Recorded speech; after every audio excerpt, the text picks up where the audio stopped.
जोहार दोस्तों। और हम अभी एक वीडियो दिखा रहे हैं, इस वीडियो को देखिए। उसके बाद आप लोग मुझे कमेंट कीजिएगा कि मैं क्या गलत बोल रहा हूँ, क्या सही बोल रहा हूँ और क्या होना चाहिए। और प्रस्ताव संख्या 18 कार्मिक विभाग से ट्रांसजेंडर हिजड़ा किन्नर को पिछड़े वर्गों की सूची में शामिल करने के संबंध में आप लोगों से निवेदन कर रहे हैं कि आप लोग इसको सब्सक्राइब कर लीजिएगा, मेरे चैनल छात्र नेता मनोज यादव, और आप फेसबुक पर भी फॉलो कर सकते हैं। दोस्तों, इस वीडियो को देखने के बाद आप स्वतः जान सकते हैं कि एक तो ओबीसी को रिजर्वेशन केंद्र सरकार में 27% रिजर्वेशन है, लेकिन यहाँ पर 14% रिजर्वेशन है। मैं किसी का विरोध या किसी का मैं समर्थन नहीं करता हूँ, लेकिन जो वास्तविक है, जो पढ़े लिखे हैं, ताकि बाद में कोई नियुक्ति फंसे नहीं सरकार जो गलतियाँ कर रही है।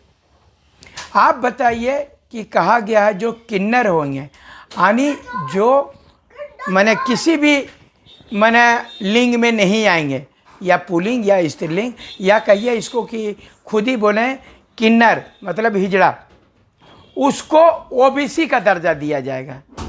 ये कहीं ना कहीं ओबीसी के अपमान की बात है। जब जो किन्नर होंगे या हिजड़ा ग्रुप होंगे वो किसी न किसी जाति से बिलोंग करते हैं, तो उनको रिजर्वेशन अपने जाति में दिया जाए, उनको रिजर्वेशन अपने जाति में दिया जाए। वो ओबीसी में क्यों आएगा?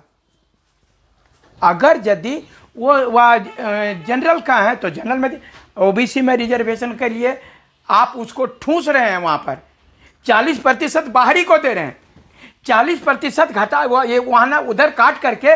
और अगर यदि आप जनसंख्या के आधार पर ओबीसी को आप 40% दे देते, 27% दे देते, तो क्या होता? आप तो एक तो 14% दिए हैं।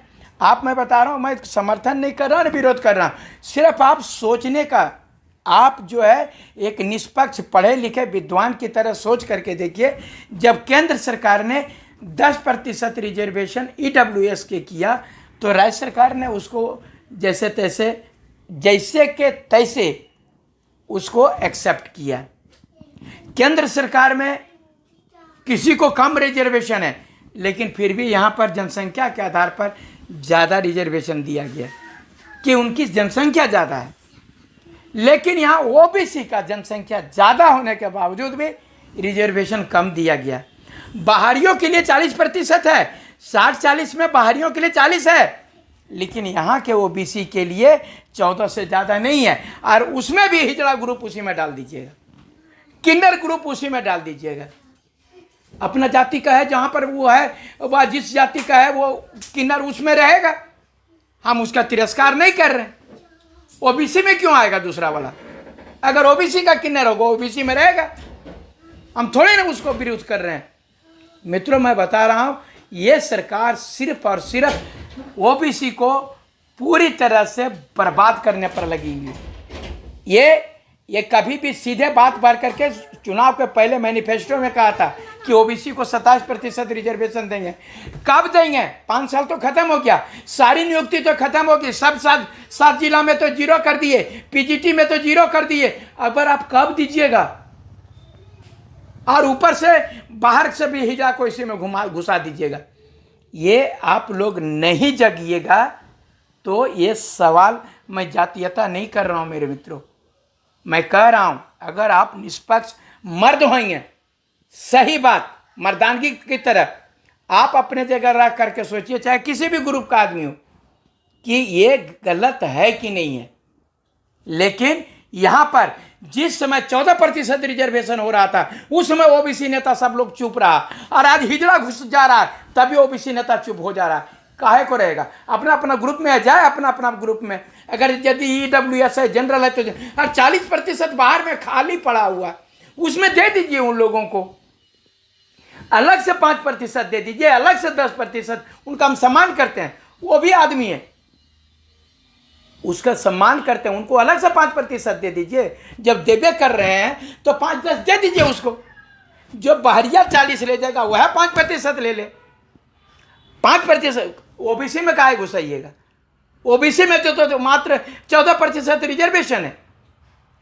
और उस समय भी जिस समय कानून बन रहा था, जब आप देख लीजिए मेरे मित्रों, हम किसी का विरोध नहीं करें, बार बार करें, एसटी का केंद्र सरकार में 8 है, लेकिन यहाँ उसकी संख्या 26% थी तो उनको 26% दिया गया।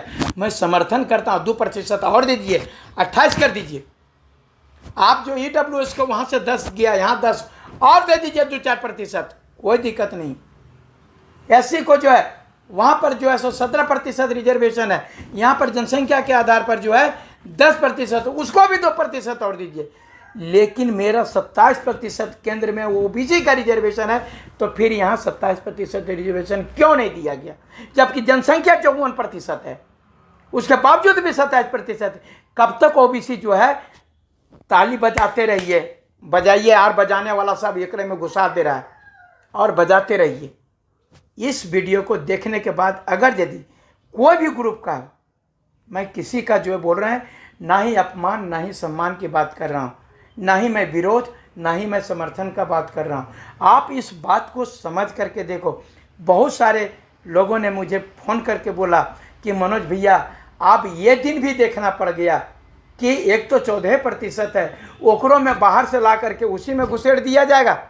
अगर यदि देना चाहते हैं, हम उनको रिजर्वेशन दिया गया, हम उसका कोई मैंने विरोध नहीं कर रहे हैं, उनको अलग से जो है 5 और 10% दूसरा रहता तो तलवार लेके निकल जाता। अगर यदि वही बात है तो दूसरा ग्रुप में क्यों नहीं भेजा गया? जो 40% है उसमें काहे नहीं भेजा गया?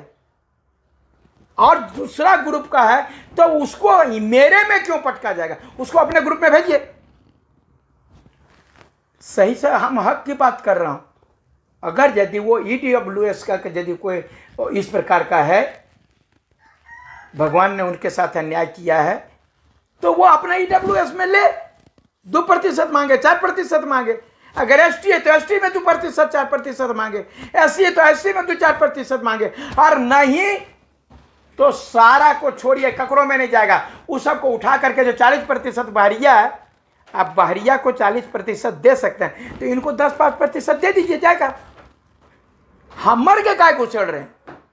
हमको 27% में चाहिए था, जबकि 54% हमारी संख्या है, और आप इसमें घुसेड़ रहे हैं। ये बहुत ही गलत कर रहे हैं, और इसका हम लोग पुरजोर विरोध करेंगे। और तमाम ओबीसी नेताओं को हाथ पर हाथ बोल रहे हैं, धर के बैठे हुए हैं, और कैबिनेट में डिसीजन लिया जा रहा है। इन ओबीसी नेताओं को भी आपको मजा चखाने की ज़रूरत है। आप तमाम जो है जागिए, और नहीं जागिएगा तो सुतिए, मरिए, ताली बजाइए, जो करना है सो करिए। ये गलत हो रहा है ओबीसी के साथ। धन्यवाद।